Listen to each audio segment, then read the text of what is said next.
मेरे महाराष्ट्र बोर्ड के प्यारे दोस्तों, एक तकलीफ हो गई आप लोगों के साथ कि 27 तारीख को फिजिक्स है, एक दिन छोड़ के केमिस्ट्री है और एक दिन छोड़ के आपका मैथ्स है। यानी केमिस्ट्री के लिए एक दिन मिलता है, मैथ्स के लिए केवल एक दिन मिलता है। देखा जाए तो एक दिन नहीं, 1.5 दिन कुछ मिल जाता है आपको दोनों पेपर के लिए।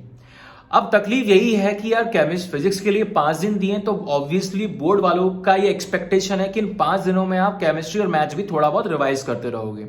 तो आपको अपनी स्ट्रेटेजी भी उस हिसाब से बनानी है। पूरी वीडियो को एंड तक देखिएगा। मेरा नाम आदित्य आर्य है और मैंने JEE मेंस से एडवांस क्लियर किया हुआ है, आप भी कर सकते हो। और MST CT के लिए कल वीडियो निकालूंगा, ध्यान से पूरा देख लेना। लेकिन फिलहाल हम बात करेंगे बोर्ड के लिए।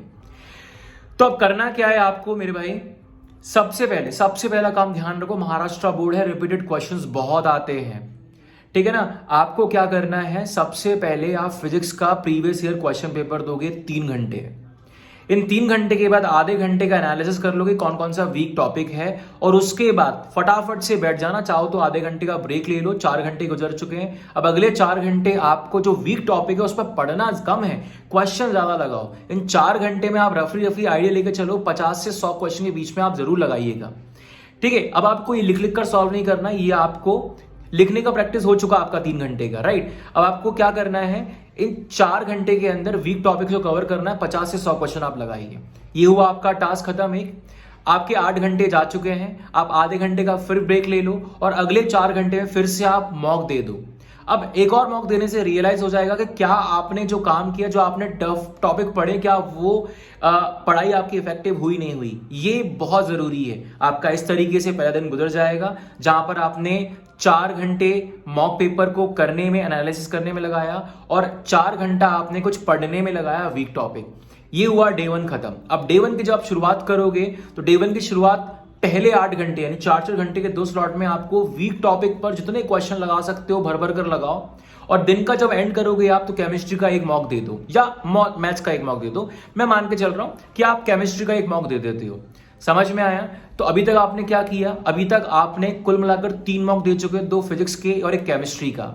और आपने 4 घंटे फर्स्ट डे पढ़ाई की फिजिक्स की और अगले दिन आपने 8 घंटे पढ़ाई की फिजिक्स की। कुल मिलाकर आपने 12 घंटे आप फिजिक्स पढ़ चुके हो, बहुत सारे क्वेश्चन लगा चुके हो, यानी तकरीबन आप 150-200 सवाल लगा चुके होंगे इस टाइम तक।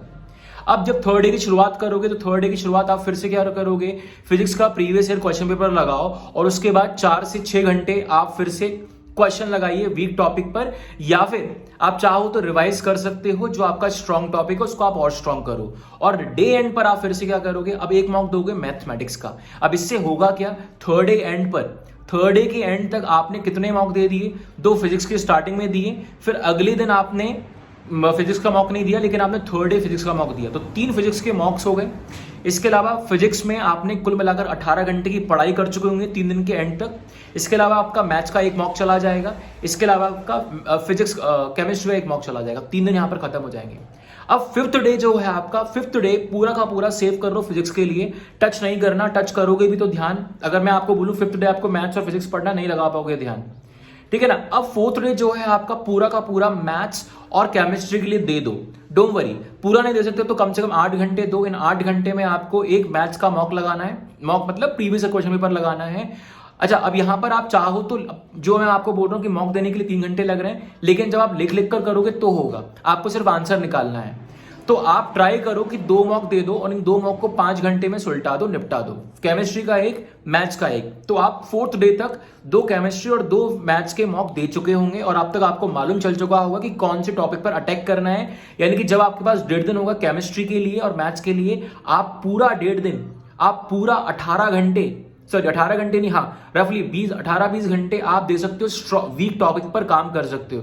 तो आपको परेशानी की कोई बात ही नहीं होगी। और 5th डे जब आपका आएगा, इन 5th डे पर आप क्या करोगे, जितने क्वेश्चन लगा सकते हो ना, जितने क्वेश्चन लगा सकते हो लगाइए आप। 8 घंटे के अंदर रफली 200 क्वेश्चन आप लगा लोगे और एक प्रीवियस ईयर क्वेश्चन पेपर आप जरूर दीजिए फिर से। तो यानी कि जब आप खत्म करोगे इस पूरी कहानी को, फिजिक्स का पेपर जब देने जाओगे उससे पहले कम से कम 5 प्रीवियस ईयर क्वेश्चन पेपर लगाओ।